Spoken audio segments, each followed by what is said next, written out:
जब हम बात करते हैं एक बेऔलाद जोड़े की, तो उसमें जितने आदमी में कमी होती है उतनी कमी कई बार हम देखते हैं कि औरतों में भी पाई जाती है।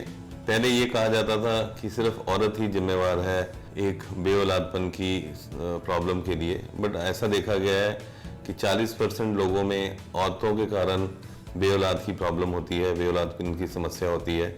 40% आदमियों के कारण एक कपल में बेऔलादपन की समस्या होती है। 10% ऐसे केस हैं जिनमें देखा गया कि औरत में भी कमी है, आदमी में भी कमी है, और 10% केस ऐसे देखे गए हैं जिसमें किसी में भी कमी नहीं होती और फिर भी उस जोड़े को जो है बच्चा नहीं होता है, उस जोड़े को औलाद नहीं हो पाती है।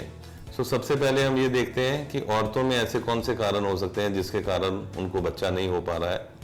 हमने ये देखा कि औरतों में हार्मोन का जो बैलेंस है वो ठीक नहीं होता, हार्मोन ठीक नहीं होते। औरतों में ट्यूबें जो हैं वो कई बारी बंद होती हैं या बंद ना होने के बावजूद वो काम नहीं कर पा रही होती। औरतों में बच्चेदानी में रसौली होती है। कई बारी औरतों में अंडा जो है वो बड़ा धीरे बनता है, कम बनता है, या उसकी क्वालिटी अच्छी नहीं होती। कई बारी ये देखा गया है कि औरत के अंदर इन्फेक्शन बहुत ज़्यादा होती है और उसके कारण भी उनको औलाद नहीं हो पाती, उनको प्रेगनेंसी नहीं हो पाती। कई बारी ये देखा है कि औरत की बच्चेदानी में रसौली के कारण उसको प्रेगनेंसी होती है पर उसका अबॉर्शन हो जाता है।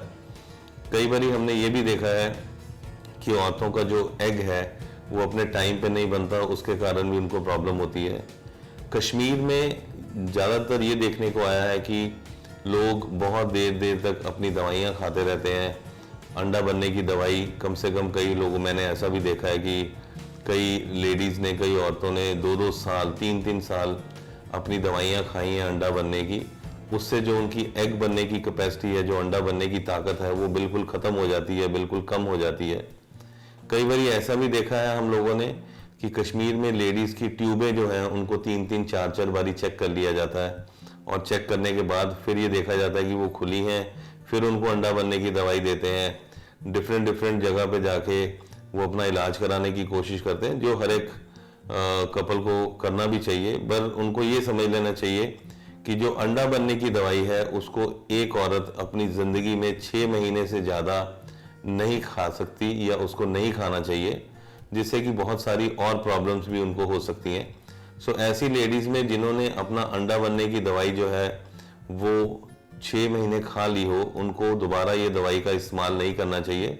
बेशक उनको डॉक्टर्स भी इसकी सलाह दें तो उससे उनको कोई फ़ायदा नहीं होने वाला। ट्यूबें जो हैं उनको भी बहुत बारी टेस्ट कराने की ज़रूरत नहीं होती, क्योंकि हर बारी बच्चेदानी के अंदर दवाई डालने से भी कई बारी उनको इन्फेक्शन होने के चांसेस जो हैं वो बढ़ जाते हैं, ज़्यादा हो जाते हैं, और बारी बारी ट्यूब टेस्ट करने से कोई और फ़ायदा होने वाला नहीं है। सो कपल को, एक जोड़े को, एक मैरिड हस्बैंड वाइफ को ये समझ लेना चाहिए कि ये ट्यूबों को टेस्ट करना बारी बारी अच्छा नहीं होता। अंडा बनने वाली जो दवाई डॉक्टर्स देते हैं, जो 5 दिन खानी होती है, माहवारी के दूसरे दिन से जो शुरू की जाती है, उसको बारी बारी खाने से अगर फ़ायदा नहीं हो रहा है, बच्चा नहीं हो रहा है, तो उनको एक इनफर्टिलिटी सेंटर, जिसमें कि टेक्निक्स जो हैं वो बेटर होती हैं, उनमें जो डॉक्टर्स की जो क्वालिफिकेशन होती है वो उनको एक अच्छी गाइडेंस दे सकते हैं, और उस गाइडेंस के हिसाब से जितना जल्दी से जल्दी वो अपना ट्रीटमेंट शुरू करें, उनको प्रेगनेंसी उतनी जल्दी होती है और उनके घर में औलाद जो है उसका सुख जो है वो आ जाता है। सो मेरी सबसे यही रिक्वेस्ट है, खासकर कश्मीर के अवाम से, कश्मीर के लोगों से, कि अगर उनको प्रेगनेंसी नहीं हो रही है 1 साल की दवाई खाने के बाद भी, तो उनको किसी इनफर्टिलिटी सेंटर, किसी IVF सेंटर में अपनी कंसल्टेशन ले लेनी चाहिए, और उनको ये जान लेना चाहिए कि कौन सा ऐसा तरीका है जिससे उनका इलाज किया जाए और उनको औलाद हो सके।